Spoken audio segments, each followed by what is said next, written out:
आज हम लोग बातचीत करेंगे कि ये जो नेतृत्व विकास का कार्यक्रम यहाँ संचालित होने वाला है वो क्या होगा और उसका क्या फायदा होगा आप लोगों को और उसकी जरूरत क्यों है।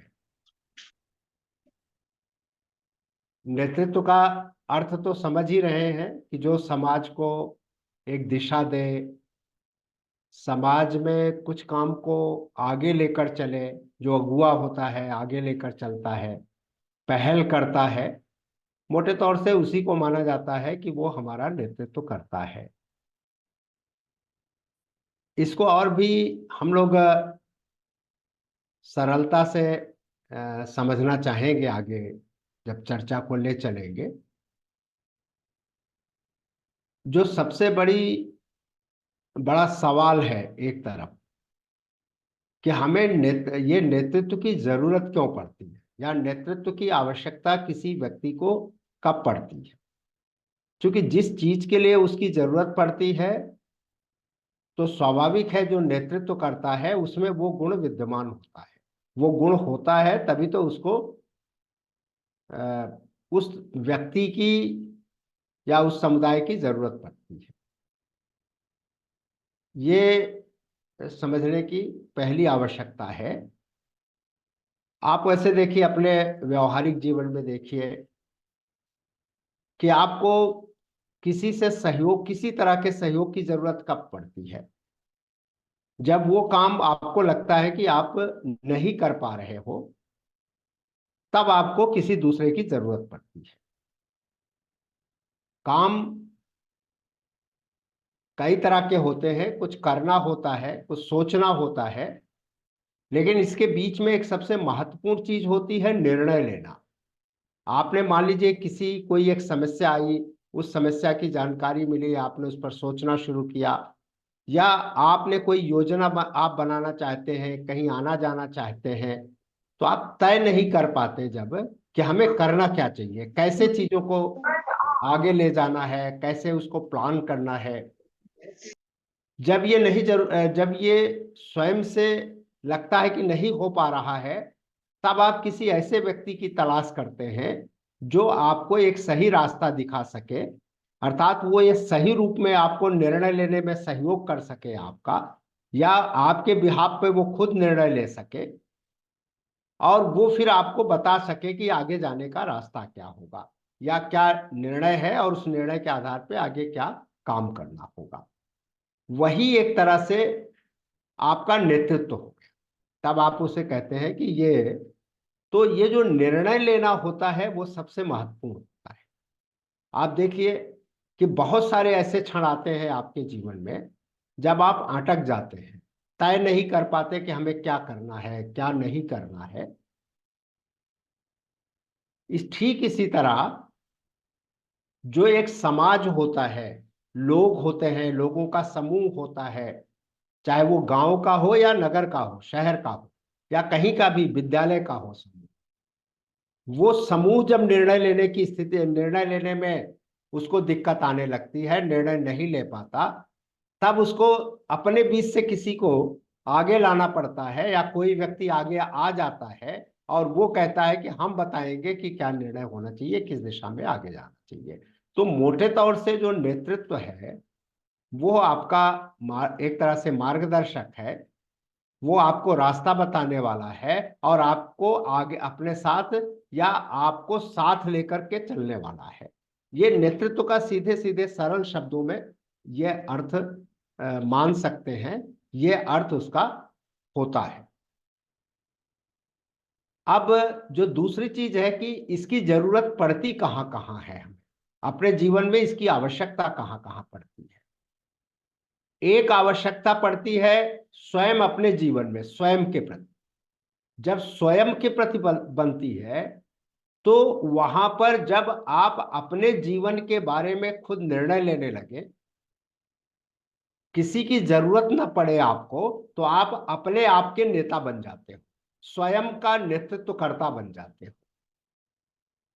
तो पहली आपकी आवश्यकता होती है खुद का नेता बनना, अर्थात हम अपने बारे में सही निर्णय ले सकें, हम अपना सही मार्ग चुन सके, सही रास्ते पर चल सके, जो हमारे जीवन का सही लक्ष्य तय कर सके, उस लक्ष्य पर चलने के लिए सही मार्ग, सही दिशा, सही माध्यम, ये सब हम तय कर सके।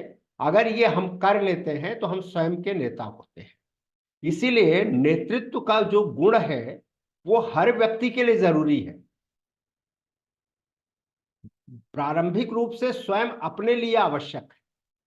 अगर हम में निर्णय लेने की क्षमता नहीं है, सही निर्णय हम नहीं ले पा रहे हैं, तो हमारा ही जीवन गलत हो सकता है, या हमारे जीवन में फिर खुशहाली नहीं आ सकती, जीवन को हम आगे नहीं ले जा सकते, उसका ठीक से विकास नहीं कर सकते। दूसरा कि लोगों को मिला करके फिर समूह बनते हैं और समाज बनते हैं। तो समाज को निर्णय लेने, समाज के लिए जब निर्णय लेना होता है, समाज के बहुत सारे रूप होते हैं। समुदाय होता है। अब आपका एक परिवार है, परिवार में 10 लोग हैं तो एक समूह हो गया। वही परिवारों से मिला करके गांव बन जाता है, तो गांव के लिए नेतृत्व की आवश्यकता पड़ गई, परिवार के लिए नेतृत्व की आवश्यकता। ये एक तरह से सार्वजनिक नेतृत्व या सामूहिक नेतृत्व या सामाजिक नेतृत्व हो गया, आप इस तरह कह सकते हैं। तो आपको नेतृत्व के मोटे तौर से नेतृत्व की दो जगह जरूरत दिखाई पड़ रही है। एक तो स्वयं के प्रति नेतृत्व की आवश्यकता, और फिर दूसरा हम जिस समाज में रह रहे हैं, चूंकि अकेले जीवन नहीं दिया जा सकता, उसे एक समूह के साथ, एक समुदाय के साथ या समाज के साथ जीना होता है। तो अगर उसके साथ जीना है तो स्वाभाविक है उस समूह का, उस समुदाय का, उस समाज का भी नेतृत्व होना चाहिए, उसकी भी आवश्यकता है। तो इसीलिए नेतृत्व की जो आवश्यकता है, नेतृत्व की जो उपादेयता है, नेतृत्व हमारे जीवन में क्यों आवश्यक है, नेतृत्व का गुण क्यों आवश्यक है, ये इन सारी चीजों से थोड़ा स्पष्ट हो रहा है। एक तो ये जो बेसिक चीजें हैं।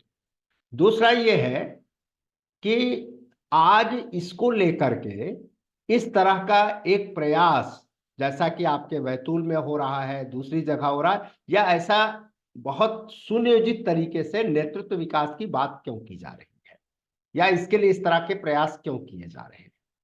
अगर मैं देखूं, जो मेरा अपना अनुभव है, व्यक्तिगत मेरे अपने जीवन का अनुभव है, मैं उसको आपके साथ शेयर करना चाहूंगा। उससे आपको चीजें समझ में आएंगी कि हम यहाँ इतनी दूर आपसे बैठे इस जरूरत को क्यों महसूस करने लगे, और आप तक हम क्यों पहुंच रहे हैं। ठीक इसी तरह आप भी जब अपने बारे में सोचेंगे तो आपको भी ऐसा लगेगा। वास्तव में जैसे जिस उम्र में आप हैं, इस उम्र में मैं भी था ही पहले, और मैं भी एक युवा था आपकी तरह। और उसी समय अपने गांव, अपने क्षेत्र, अपने जो विद्यार्थी साथी थे, उनके साथ काम करने का मौका मिला। और उसी समय हम लोग भी इसी तरह का संगठन बना करके और काम में जब लगे, और समाज में एक सामाजिक कार्यकर्ता के रूप में जगह जगह जाने लगे, हर गांव में जाने लगे, अलग अलग समस्याओं से जुड़ने लगे, तो पता चला कि ये जो लीडरशिप को जो क्वालिटी होनी चाहिए, या नेतृत्व जैसा होना चाहिए, या नेतृत्व के विकास की जो प्रक्रिया होनी चाहिए, उसका बड़ा अभाव दिखाई, ये बहुत दिखाई पड़ा, बहुत शुरुआती दौर से ही दिखाई पड़ने लगा था। उसके बाद फिर हम लोग, मुझे सरकार में काम करने का मिला, तो नेहरू युवा केंद्र के एक कर्मी के रूप में, उसके एक कर्मचारी के रूप में, एक अधिकारी के रूप में काम करने का मौका मिला। वहां पर धीरे धीरे पूरे देश के स्तर पर काम करने का मौका मिला। वहां बहुत सारे युवा मंडल बनाए जाते हैं, युवा मंडल बन जाते थे, उसका अध्यक्ष भी चुन लिया जाता था, उसका सेक्रेटरी भी हो जाता था। लेकिन एक दोनों तरह के लोग होते थे। एक तो होता था जिसके अंदर सही में पहले से पहल करने की क्षमता है, स्वभाव है, कि कहीं कुछ होता है वो आगे बढ़ जाता है, उस काम को करने लगता है, वो एक नेतृत्व का गुण है उसका। वो बहुत बहुत ऐसे अवसरों पर ठीक ठाक से निर्णय भी ले लेता था। लेकिन बहुत ऐसी पड़ता था जहां उसको निर्णय लेने में उसको भी कठिनाई महसूस होती है, कभी कभी सही निर्णय नहीं ले पाता है, सही ढंग से चीजों को विश्लेषित नहीं कर पाता है। तो ये समझ में आया कि वहां भी नेतृत्व की बहुत बड़ी जरूरत है। वहां युवाओं के बीच में भी, नेहरू अधिकारियों के बीच में देखता था, जो मेरे अधिकारी थे जगह जगह हर जिलों में, जो ऑफिसर्स थे, रीजन में ऑफिसर्स थे, तो कभी कभी उनमें भी निर्णय लेने में बड़ी दिक्कत होती थी। उनके वो पहल नहीं कर पाते थे, सही ढंग से निर्णय नहीं ले पाते थे, तो उनमें भी लीडरशिप के अभाव दिखाई पड़े। पॉलिटिकल लीडर में तो दिखाई ही पड़ते थे, जो राजनीतिक क्षेत्रों में नेतृत्व कर रहे हैं उनमें भी नेतृत्व के गुणों का अभाव दिखाई पड़ता है, आपको भी दिखाई पड़ रहा होगा। दूसरी तरफ अभी जब पंचायतों के लिए काम शुरू किया, तीसरी सरकार अभियान के रूप में, जिसमें आप सारे लोग भी जिसके गवाह हैं, जिसमें साक्षी हैं, वहां भी काम करते हुए जब पंचायत प्रतिनिधियों के साथ काम करना शुरू किया, तो ये देख करके और आश्चर्य हुआ कि यहाँ पर लोग चुन तो लिए जा रहे हैं, सरपंच के रूप में चुन लिए जा रहे हैं, सदस्य के रूप में चुन लिए जा रहे हैं, लेकिन उनके उनमें भी वो जो नेतृत्व की विशेषता होनी चाहिए, वो विशेषता पहली चीज तो है नहीं कुछ लोग, तमाम लोगों में, और जिनमें है उसके विकास के अवसर कम है, वो भी ठीक से विकसित नहीं किया जा पा रहा है। सब चीजों की एक लिमिटेशन है। पहले जितनी दूर में वो लीडरशिप कर रहा था उतनी तो उसके अंदर क्षमताएं थी, उतनी जान समझ भी थी, लेकिन अभी जो उसको चैलेंजेस मिल रहा है उस तरह से उसका विकास नहीं किया जा रहा है।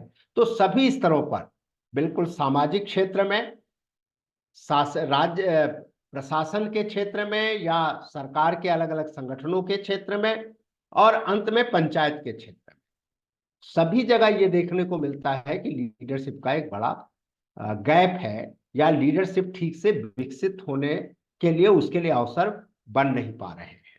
इसी को लेकर के पिछले दिनों लंबे अरसे से जब तीसरी सरकार अभियान शुरू हुआ, तो उसमें जब ये संकट महसूस हुआ, तो पिछले 1-2 सालों से हम सारे जो साथी हैं, उपमा जी और दूसरे और सारे साथी हैं, सब बैठकर इस पर विचार करने लगे कि इसके लिए क्या रास्ता निकाला जाए।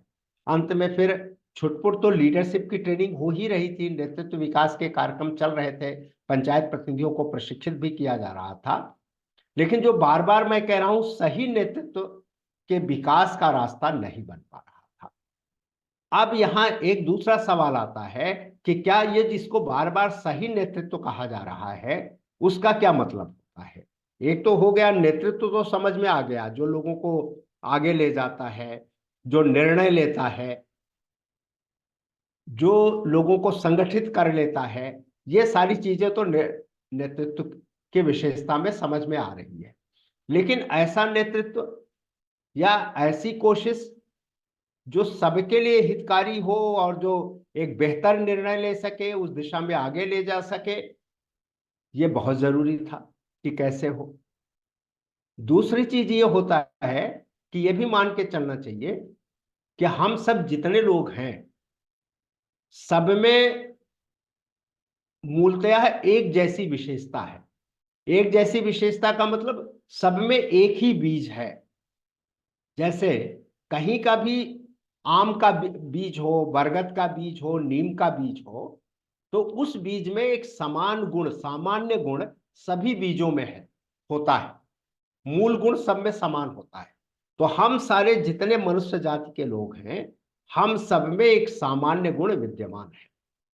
और वो सामान्य गुण क्यों है? इसलिए कि हम सब कहीं ना कहीं से, कहते हैं ना कि हम एक ही ईश्वर की संतान हैं, या हमारे अंदर आत्मा है जो परमात्मा का अंश है। तो परमात्मा तो एक है, और हम सब में अगर उसी परमात्मा का अंश आत्मा के रूप में है, तो स्वाभाविक है कि मूल गुण तो सबका समान होगा, सबके मूल तत्व तो समान होंगे, वो अलग अलग नहीं हो सकते। तो इसीलिए ये मानकर चलना चाहिए कि हम सारे लोग जो हैं, हम सब में एक सामान्य विशेषता है, और वो विशेषता जो हमें इस बात के लिए तैयार करती है, वो समान रूप से विद्यमान है। अब जैसे आप देखते हैं कि कोई पेड़ होता है, कोई पेड़ बहुत बड़ा हो जाता है, मोटा भी हो जाता है, सुरक्षित भी रहता है, बहुत फलदार हो जाता है, और उसी तरह के एक बीज का वृक्ष जो है वो बड़ा कमजोर दिखाई पड़ता है, लंबे समय तक उसमें फूल नहीं आते, उसमें फल नहीं लगते, वो उपयोगी नहीं। ये वहां की परिस्थितियों के ऊपर तय होता है, एक चीज। दूसरा ये कि वो बीज अपने विकास के लिए जो कोशिशें उसमें होनी चाहिए थी उस वृक्ष में, शायद वो कोशिशें कमजोर हो गई। इसीलिए हमें एक समान विशेषता होते हुए भी हम सबकी जो परिस्थितियां हैं, हम सबके जो अवसर हैं, अवसर की उपस्थिति है, और हमें अपने नेतृत्व के विकास के जो अवसर किसी को मिल पा रहे हैं, किसी को नहीं मिल पा रहे, उसके बहुत सारे कारण इस तरह मौजूद हो जाते हैं, जिससे आप देखते हैं कि लोगों के इस तरह के गुणों की वृद्धि में, इन तरह के गुणों के विकास में गतिरोध अवरोध आ जाता है। ये जो प्रयास है नेतृत्व विकास का, अगर आज उपमा जी ने ये सारा आयोजन किया, तो उन्होंने एक तरह से वो अवसर देना चाहती हैं आप सब लोगों के लिए कि आप सब अपने विकास के लिए, क्योंकि मैंने फिर कहा कि नेतृत्व सिर्फ इसी के लिए नहीं कि आप समाज का नेतृत्व करेंगे, स्वयं का भी नेतृत्व करना है। और स्वयं का नेतृत्व का अर्थ होगा कि अपने बारे में सही निर्णय लेना, और जब उस अपने बारे में आप ठीक से निर्णय लेने लग जाएंगे, तो स्वाभाविक है कि कल जब आपका परिवार होगा तो उस परिवार के बारे में ठीक से निर्णय ले पाएंगे, और फिर उससे ऊपर जाएंगे तो अपने गांव के बारे में और अपने क्षेत्र के बारे में और एक बड़े समाज के बारे में आप निर्णय ले सकेंगे ठीक से। आप उसका नेतृत्व कर सकेंगे, उससे सही मार्गदर्शन दे सकेंगे, उस दिशा में लोगों को साथ लेकर के चल पड़ेंगे, सबके हितों के लिए आप फिर महत्वपूर्ण हो जाएंगे। तो इसीलिए ये अवसर जो उपलब्ध हो रहा है, स्वयं आपके लिए भी है, और आप दूसरों के लिए इस अवसर का लाभ दे सकते हैं, या आप अपनी क्षमताओं का, अपनी नेतृत्व क्षमता का विकास करके समाज के लिए बहुत कुछ कर सकते हैं। अब थोड़ा सा हमें यह समझना होगा कि किस तरह ये जो पंच परमेश्वर विद्यापीठ के माध्यम से ये कार्यक्रम इस बात के लिए चलाया जा रहा है, उसकी विशेषता क्या है, या उसमें क्या ऐसे तत्व हैं जो लगता है कि आने वाली जो चुनौतियां हैं या जो वर्तमान की चुनौतियां हैं, उनको ठीक से उनका समाधान किया जा सकता है। ये अब समझने की आवश्यकता है। अब आप देखिए कि जितनी सारी बातें हो रही थी, वो कितने लोग उससे जुड़ते हैं, कितने तरह के उसके आयाम बनते हैं, ये देखिए। पहले तो एक स्वयं आप होते हो या हम होते हैं, जिसको व्यक्ति कहा जाता है। ये व्यक्ति है, व्यक्तियों से मिलकर के समाज बनता है, क्योंकि एक तरफ व्यक्ति होता है और व्यक्ति फिर व्यक्तियों के लिए कुछ व्यवस्थाएं, व्यक्ति ने खुद अपनी व्यवस्था बनाई और अंत में फिर और सारी व्यवस्थाएं बनी। मोटे तौर से व्यवस्था के तीन रूप दिखाई पड़ते हैं हमको। एक तो होता है जो समाज की व्यवस्था, समाज है जो एक व्यवस्थित इकाई के रूप में खड़ा है, जो समाज है। दूसरा, अभी आप जिसको सरकार के रूप में देखते हैं, अगर हम इसको एक दूसरा शब्द दें तो कहें ये राज्य है। और एक तीसरा है जो आपकी आवश्यकताओं की पूर्ति कर रहा है, बाजार है। तो तीन चीजें आपके सामने खड़ी हैं, राज्य है, समाज है, राज्य है और बाजार है। और यह है किसके लिए? व्यक्ति के लिए है। व्यक्तियों ने मिलकर के समाज बनाया, आपस में मिल गए तो समाज बन गया, और उस समाज ने अपनी जरूरत देखा, अपनी कुछ जरूरतें देखी कि एक व्यवस्था चाहिए, तो उसने सरकार के रूप में, राज्य के रूप में कुछ व्यवस्थाएं बनाई। फिर देखा कि उसकी आवश्यकताएं बढ़ती जा रही हैं, अपने आप आवश्यकताएं पूरी नहीं हो रही हैं, दूसरों से सहयोग लेना पड़ेगा। तब उसने